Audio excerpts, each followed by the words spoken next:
সুপ্রিয় দর্শক, অনেকেই কিন্তু চায় যে তোমার ফেসবুক আইডি অথবা ফেসবুক পেজের নামটা বলো বা লিঙ্কটা দাও।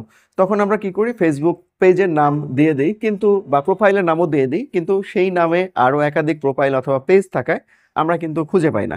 তখন কিন্তু আমরা যদি আমাদের ইউআরএলটা তাদেরকে প্রোভাইড করতাম তাহলে কিন্তু খুব সহজেই খুঁজে পেত। অর্থাৎ ফেসবুকের যে আপনার ইউআরএল রয়েছে এটাকে যদি কাস্টমাইজ করে আপনার মতো করে করতে পারেন তাহলে সুবিধা হয়। না হলে ফেসবুক থেকে যেটা দেওয়া হয় এটা কিন্তু অনেক বড় হয়, একটু দেখতেও অনেক খারাপ লাগে আর কি। তো আজকের ভিডিওতে আমি দেখাবো কিভাবে আপনার ফেসবুকের ইউআরএল কাস্টমাইজ করবেন এবং কিভাবে অন্যদেরকে প্রোভাইড করবেন সেটা। তো চলুন আর কথা বাড়াবো না, সরাসরি চলে যাব মূল ভিডিওতে। যারা এখন পর্যন্ত এই ভিডিও দেখছেন তারা এই ভিডিওতে একটা লাইক প্রেস করে ভিডিওর পরবর্তী অংশটুকু কন্টিনিউ করবেন। সুপ্রিয় দর্শক, ভিডিওর শুরুতে আমরা চলে যাব আমাদের মোবাইল থেকে যে কোনো একটা ব্রাউজারে। আমি আমার মোবাইল থেকে ক্রোম ব্রাউজারটা ওপেন করে নিলাম। সুপ্রিয় দর্শক, এই প্রক্রিয়াটা অবশ্যই আপনার মোবাইলে থাকা ফেসবুক অ্যাপের মাধ্যমে করতে পারবেন না। এর জন্য আপনার প্রয়োজন পড়বে যে কোনো একটা ব্রাউজার। আর এই ব্রাউজার ওপেন করার পরে আপনার ডেস্কটপ সাইটটা চালু করতে হবে। তার আগে আমি যে কাজটা করছি সেটা হলো, এখান থেকে আমরা facebook.com এই সাইটে চলে যাব। তো এই সাইটে আমরা চলে গেলাম। আপনি এখান থেকে আপনার ফেসবুক আইডিতে অবশ্যই লগ ইন করে নেবেন আপনার আইডি এবং পাসওয়ার্ড ব্যবহার করে। দেন উপরের দিকে এইখানে দেখুন 3 লাইন রয়েছে, এই 3 লাইনের উপরে ক্লিক করবেন। ক্লিক করার পর এই যে এখানে দেখুন ডেস্কটপ সাইট রয়েছে, এই ডেস্কটপ সাইটটা চালু করে নেবেন। যদি ডেস্কটপ সাইটটা চালু না করেন তাহলে কিন্তু এই প্রক্রিয়াটা আপনি সম্পূর্ণ করতে পারবেন না। এরপর আমি যদি জুম করি, এইখানে একদম উপরের দিকে দেখুন আপনার যে আইকনটা রয়েছে, আপনার যে প্রোফাইল আইকনটা রয়েছে, এই প্রোফাইল আইকনের উপর ক্লিক করবেন। প্রোফাইল আইকনের উপর ক্লিক করার পর এখানে দেখুন সি অল প্রোফাইল, এখানে ক্লিক করব। ক্লিক করার পর আমরা আমাদের ফেসবুকের আন্ডারে কতগুলো প্রোফাইল রয়েছে অথবা পেজ রয়েছে সেগুলো আমরা এখানে দেখতে পাবো। এখান থেকে আপনি যে প্রোফাইল অথবা পেজের ইউআরএলটা চেঞ্জ করতে চাচ্ছেন সেই প্রোফাইলটা আপনি সিলেক্ট করবেন। তো আমি এখানে এই যে পচামারিয়া ডিগ্রি কলেজ লেখা আছে এটার ইউআরএলটা আমি চেঞ্জ করতে চাচ্ছি। সো এখানে আমি ক্লিক করব। এখানে যখন আমি ক্লিক করব তখন কিন্তু আমার পেজটা রিডাইরেক্ট হয়ে যাবে, রিডাইরেক্ট হয়ে ওই পেজে কিন্তু চলে যাবে।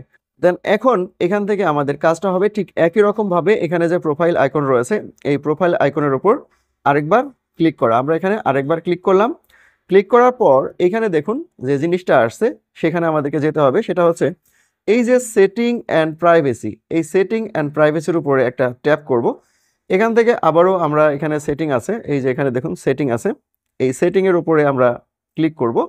এখানে সেটিংয়ের উপর ক্লিক করার পর এখন অনেক সময় কিন্তু এমন ঘটনা ঘটতে পারে যে আপনার যদি ফেসবুক অ্যাপ থেকে থাকে তাহলে সেই ফেসবুক অ্যাপে কিন্তু চলে যেতে পারে।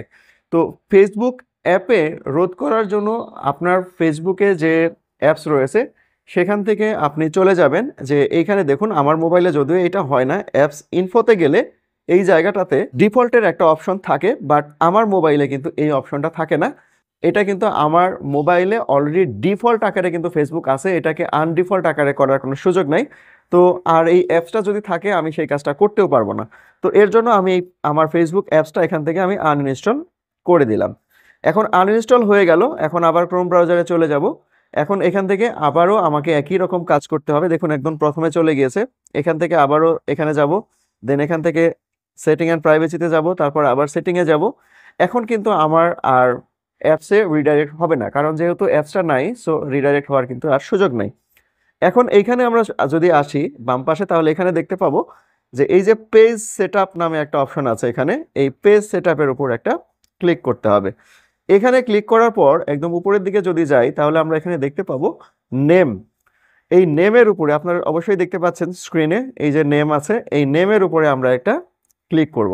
এই নেমের উপর যখন আমরা ক্লিক করলাম তখন এখানে দেখুন যে আমার ফেসবুক পেজের নাম দেয়া আছে এবং তার নিচে আছে ইউজার নেম, এখানে লেখা আছে you have not set user name. আমরা কিন্তু এখানে এখনো সেট করা নাই।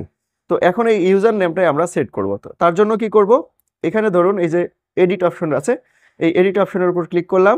ক্লিক করে এখন এইখানে আমাকে ইউজার নামটা সেট করতে হবে। তো ইউজার নেমটা কি দিবেন দেখুন এখানে সুন্দরভাবে কিন্তু লিখে দিয়েছে, এই যে এই জায়গাটাতে দেখুন আপনারা যদি facebook.com/your ইউজার নেম আপনি কোন নামটা দিবেন। তো এখানে যতটা সম্ভব ছোট করা যায়, ভালো করা যায় এইরকম নাম আপনি সিলেক্ট করবেন। তবে আপনি যে নামটা সিলেক্ট করবেন সেই নামটা অ্যাভেলেবল আছে কিনা সেটাও একটু চেক করে নেবেন। ধরুন আমি যদি এখানে আমার প্রতিষ্ঠানের নামটা যদি আমি দেই পিডিসি, অন্তত 5টা লেটার হতে হবে, 4টা লেটারকে হলে কিন্তু হবে না, বা 3টা হলেও হবে না, শুধু সংখ্যাও দেয়া যাবে না। তো আমি এখানে পিডিসি দিলাম, দেখুন এখানে লিখে দিয়েছে অন্তত 5টা ক্যারেক্টার হতে হবে। তো আমি যদি এখানে 40 দিয়ে দেই তাহলে দেখা যাবে যে অ্যাভেলেবল হবে কিনা সেটা দেখাবে। দেখুন এখানে আমি পিডিসি 40 দিয়েছি, বাট এটা কিন্তু অ্যাভেলেবল নাই, সো এটা কিন্তু দেয়া যাবে না।